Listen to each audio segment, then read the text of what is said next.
Avui fem una peculiar versió de la truita de riu a la Navarra, que normalment es fa amb pernil salat, i jo la faig amb bacon.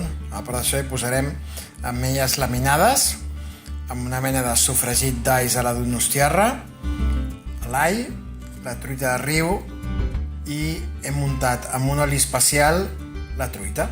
Ara us expliquem com ho hem fet. Hem demanat al mercat que ens obrissin la truita però sense treure-li l'espina, perquè després les podreu treure millors.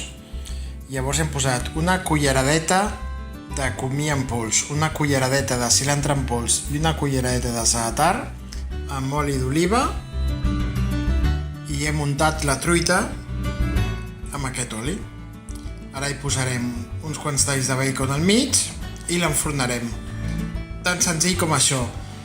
És cert que una versió podria ser enfarinar i fregir la truita i acabar-li de donar un toc al forn com es fa. Però jo prefereixo fer-ho d'aquesta manera.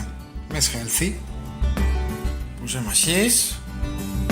I ara per això ho tancarem, de totes maneres. Aquí tenim la truita recent sortida al forn.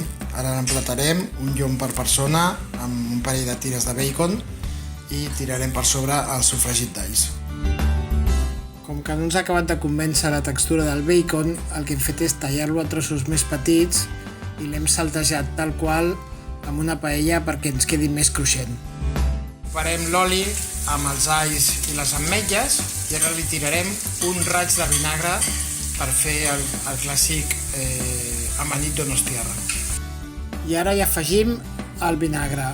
Compte perquè això, com podeu veure, esquitxa moltíssim. I aquí la tenim emplatada, la truita de riu amb bacon i un sofregit d'ametlles i alls.